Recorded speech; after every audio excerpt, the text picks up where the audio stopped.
So recently started noticing some really random things that are not normal, but they are not even alarming, but वो हैं.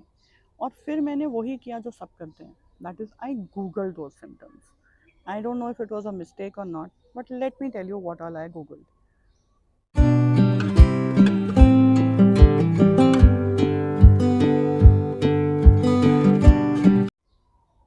First symptom, that crawling feeling that you get randomly on your skin. कभी legs पे, कभी back पे, arms पे, ऐसा लगता है जैसे कुछ क्रॉल कर रहा है, जबकि कुछ भी नहीं होता. और गूगल कहता है कि हार्मोन्स में ऐसा नॉर्मल है. ये कैसा नॉर्मल है यार?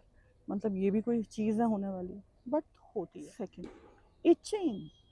कहीं पे भी, कभी भी, स्पेशली रात को, कोई मच्छर नहीं काट रहा, कुछ नहीं काट रहा, बट टांगों में ऐसा इचिंग. और कुछ नहीं है, वो भी हार्मोन्स ही हैं.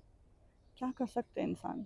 मतलब ये भी कोई सिम्टम है ढूंढने वाला कि मुझे क्यों इचिंग हो रही है? मुझे कोई स्किन प्रॉब्लम नहीं है, मुझे कुछ काटा नहीं है, बट मुझे इचिंग हो रही है, कभी भी हो रही है. But hormones, you know.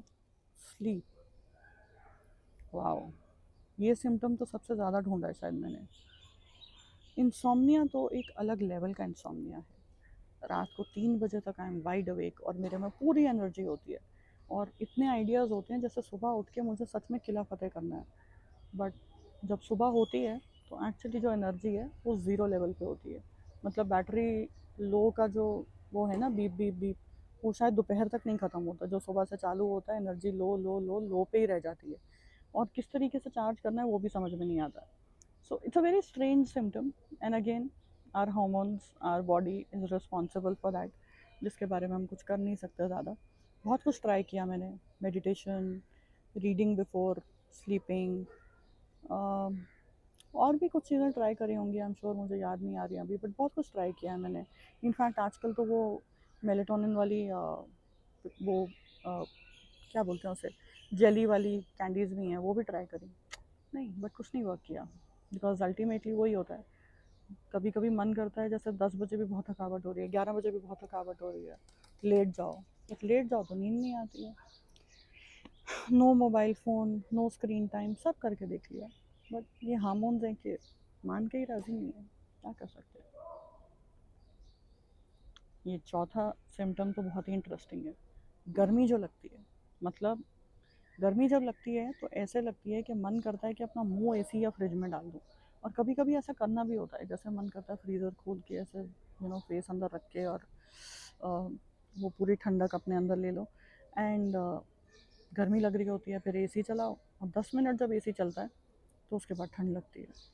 ये जो 10 मिनट एसी ऑन ऑफ का चक्कर है, ये ख़त्म ही नहीं होता है, और इसका रीज़न मुझे समझ ही नहीं आता है. मतलब ये इतना स्ट्रेंज है. मैंने बहुत बार गूगल करा था, बहुत अंडरस्टैंड करने की कोशिश करी कि ये क्या है, क्यों हो रहा है, बट पता लगा कि ये भी हार्मोन्स ही हैं. क्या कर सकते हैं? कुछ नहीं है. और उसके बाद एक और, पाँचवा, और एक और वियर्ड सिम्टम. यहाँ से बाल गिर रहे हैं, रोज़ गिर रहे हैं, भर भर के बाल गिर रहे हैं. और कहाँ आ रहे हैं? यहाँ आ रहे हैं, यहाँ, यहाँ. ये कोई जगह है बाल आने की? मतलब भगवान ने एक डिफरेंस बनाया ना औरतों में और आदमियों में. ये हमें बियर्ड क्यों दे दिया है? इसलिए कि हमारे हार्मोन्स चेंज हो रहे हैं तो इसका मतलब हमारा दाढ़ी आएगी? ये कोई बात है? बट मतलब ये सब हो रहा है, और ये सब चेंजेस ऑफ कोर्स हमारी बॉडी में बहुत अलार्मिंग नहीं होते, बट दे मैटर. मतलब किसी को बताओ तो शायद उसे इन चीज़ों से फ़र्क नहीं पड़ता है, बट अगर जिसके साथ हो रहा होता है उसे इन छोटी छोटी चीज़ों से भी फ़र्क पड़ता है.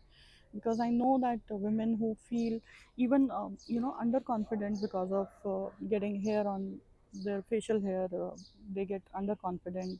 A lot of times, your these heat flashes is something that you don't understand. It suddenly makes you feel sick. You get palpitations, और ये हमें समझ में नहीं आता है. नींद, ऑफ कोर्स, जब हमारी बॉडी नींद नहीं पूरी होती तो हम पूरा दिन टायर्ड रहते हैं, और वो एक अजीब सी डाउन फीलिंग रहती है. एंड वही डाउन फीलिंग है जो धीरे धीरे मूड स्विंग्स में चेंज हो जाती है. We are irritated a lot of times. हमें समझ में नहीं आ रहा होता कि हम क्या बोल रहे हैं, क्यों बोल रहे हैं, why we snap at even smallest of the things. But cumulative तरीके से देखा जाए तो ये एक्चुअली हमारी बॉडी के चेंजेस हैं, जिस पे हमारा कंट्रोल नहीं है. ये हमारे हार्मोनल चेंजेस हैं, and after 40 these start becoming common, and maybe even increase day by day. और हम ज़्यादा कुछ कर नहीं सकते हैं इसके लिए।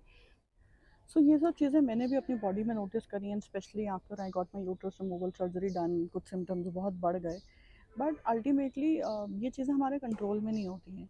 तो the best strategy that at least I have implemented and I have learn the hard way is the acceptance is very important.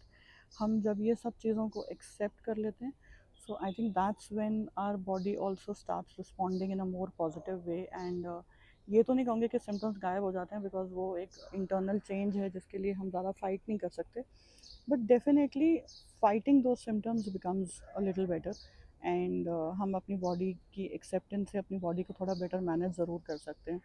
सो मैं यही कह सकती हूँ with my experience that accept your body, listen to it, accept the changes, and you might not be able to fight all the symptoms, but you will definitely feel better.